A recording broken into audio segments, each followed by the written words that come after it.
Hi, this is Emily Islaney. I'm with TV Insider, and I'm sitting here with the cast of The Boys. Thank you guys for coming. All right, so this is a crazy, vulgar, violent blood fest, and it's insane, and I'm so excited to see it.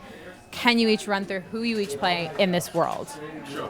I'm Antony, Starr. I play Homelander, who is the leader of the Seven, which is the apex superhero group sponsored by Vought. It's run by Madeline Stillwell, a.k.a. The boss. Yes. Segueing to the boss. Yes, yeah. Yes, I'm in charge of managing all these guys. I have to keep them in line. They have to suck up to me so that they can have better deals. Yeah. Yes, and this is the Deep. I play the Deep, an aquatic superhero. I love these Tate's cookies, by the way. I just have to say They're it. great, right? He's kind of like Zoolander meets Aquaman. Okay. I have to think about that for a second, but yeah. A little bit. That's a great. A little bit. That's Okay. a little bit of a. Yeah, Don't oversell That's it. all I got. Yeah, exactly.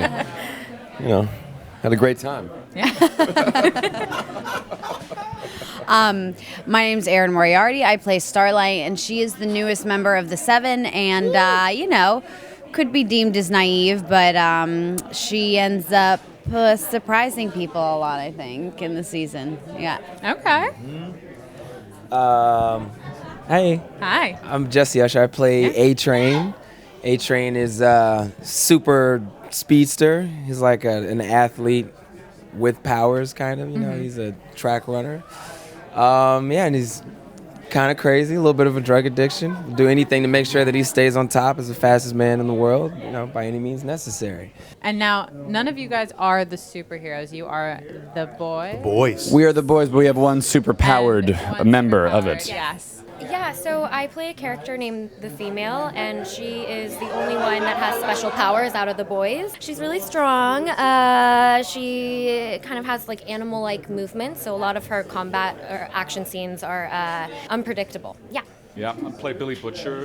He's the leader of this vigilante group. Yeah. And, we take it upon ourselves to try and bring down the most powerful elite superheroes in the world. And to me, that's really what drew me to this project, was how do you do that? How do you sustain a conflict between the uber powerful and the powerless? And it makes for a lot of fun. And for Billy, it's kind of almost a little bit of revenge, right? Yeah, definitely. So Billy and Huey are actually have that in common, that something traumatic has both happened to them, and they are both out to, in his case, seek justice, and in my case, just vengeance. Yeah, just straight violence. Yeah. And how about these other characters? How do they come into the fold? So I play Mother's Milk. Butcher came and recruited Mother's Milk to rejoin his band of vigilantes. And if I could say anything, I'd say Mother's Milk is probably the only one of the group that has something to lose. Okay. And so his job is to try to keep everyone sane so that he can get back what, Right. he's trying to protect. And that kind of keeps him the moral compass of the group. Huey is the newest member of the boys. He is I always describe him as just an ordinary guy in extraordinary circumstances. I mean, as Karl alluded to, something happens to him that throws his whole life into like a major tizzy. And tizzy, I just used tizzy. I love said that word. tizzy. What is a tizzy? It's the first tizzy of the day. It's a tizzy. The show's a real tizzy. But he slowly, he's got a good moral compass, but he has to make a lot of morally ambiguous decisions, and his life just takes a pretty big turn for the worse. And Butcher and him have this kind of older brother, little brother relationship. Like Karl said, we both had something that we lost, and we're trying to seek some form of revenge.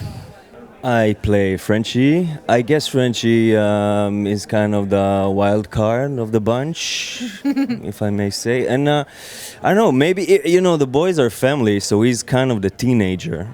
But other than that, he carries, traumas and stuff that happened. And Yeah. All right. And there's so many fight scenes in this. How was it training and shooting and prepping for that? Who had the hardest time? It was a first for me. I had to fight an invisible superhero, our version, translucent. That sounds hard. Our invisible man, and that was a new one for the books. So this group, the boys, that are basically trying to take you guys down any way that they can. Yep. How do we see that play out over the season? Well, it's kind of initially it's like getting the band back together. You know, the season starts off very slowly, and as Karl's really the driving force behind the show. He's on a revenge quest with the other Kiwi in the show. Okay. Yeah. So he starts the excuse me. He starts the good party last night. He starts he starts the ball rolling, and really pulls everyone together. You know, don't explain it when they come in, but then it's an us versus them. It's the underdog versus.